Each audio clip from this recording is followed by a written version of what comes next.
আল্লাহু তাআলা আনহু হযরত ইয়াজিদকে শুধু নিজেই খলিফা নির্বাচন করেন নাই, বরং তার কাছে প্রস্তাব আসছে যে ইয়াজিদকে আপনি স্থলাভিষিক্ত করা হোক।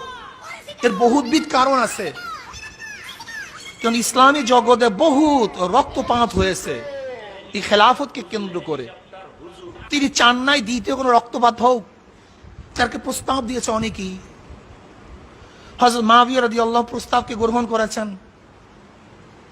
হযরত মুআবিয়া রাদিয়াল্লাহু তাআলা আনহু কাছের যত বড় বড় তার সাথী এবং তার মুশিরিন ছিলেন, আহলে মুশির ছিলেন, তাদেরকে ডাকলেন, পরামর্শদাতাকে ডাকলেন। তারাও বলছেন ঠিকই সে যোগ্য। কারণ ইয়াজিদের তো এই 10 তারিখের মুহররমের 10 তারিখের 61 হিজরির এই 10 তারিখের ঘটনার আগে তো ইয়াজিদের ব্যাপারে কোনো কিলুকাল ছিল না। এমনকি ইতিহাসে পাওয়া যায় ইয়াজিদ তো প্রতিদিন 100 রাকাত নফল নামাজ পড়তেন, 100 রাকাত নফল নামাজ পড়তেন, সব সময় রোজা রাখতেন, হাফেজে কোরআন ছিল, হাদিসের ভান্ডার ছিল, অতুলনীয় জ্ঞান তার মধ্যে ছিল। নামাজ ইমামতি করিয়া পড়াইতেন, কোনদিন নামাজ কাজা করছে ইতিহাস কেউ বলতে পারবে না। তাকবীর উলার সাথে নামাজ পড়তো, গুণের তো অভাব নাই ইয়াজিদের। ইয়াজিদে তো গুণের অভাব নাই। এরপর সিরিয়া, বসরা, ইরাক বহুত মানুষ তার কাছে বয়াত গ্রহণ করেছে, অনেক মানুষ বয়াত গ্রহণ করেছে। শোনা গেল যে মদিনা অনেকেই তার বয়াত গ্রহণ করে নাই।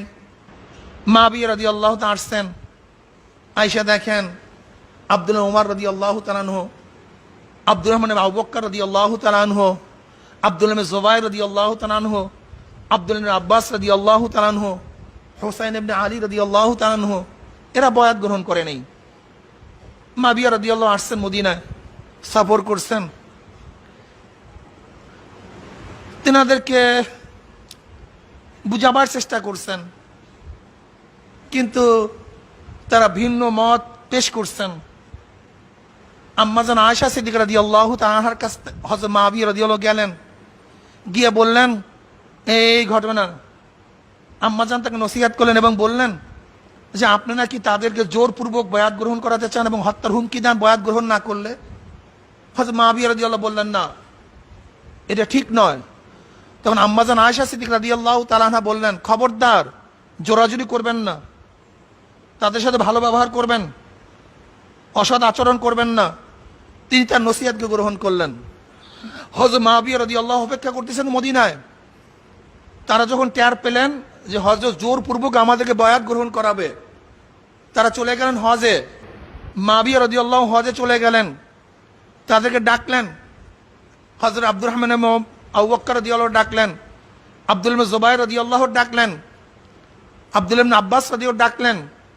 তারা তাকে প্রস্তাব দিলেন, আপনি হয়তো নবী আলাইহিস সালাতু ওয়াস সালাম অনুসরণ করেন যে আপনি কাউকে নিযুক্ত করবেন না, বরং আহলে ফয়সালা যে ফয়সালা করবে সেই অনুযায়ী ফয়সালা হবে। অথবা হযরত আবু বকর সিদ্দিক রাদিয়াল্লাহু অনুসরণ করেন যে আপনার আত্মীয় স্বজন বংশের মধ্যে কেউ হবে না। অথবা আপনি হযরত ওমর ইবনে খাত্তাব রাদিয়াল্লাহু অনুসরণ করেন যে 6 জন বা একদল লোক নিযুক্ত করেন, যাকে আমি নির্বাচিত করবে, খলিফা নির্বাচিত করবে, সেই নির্বাচিত হবে। এর বাহিরে চতুর্থ কোনো পরামর্শ আমরা আপনাকে দেব না।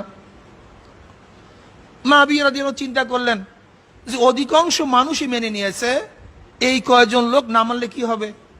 তাদেরকে চেষ্টা সাধনা করতেছেন, কিন্তু মানে নাই। ভুল বুঝাবুঝি হতেই পারে, ভুল বুঝাবুঝি হতেই পারে। আমি একটা সংক্ষিপ্তভাবে বলবো।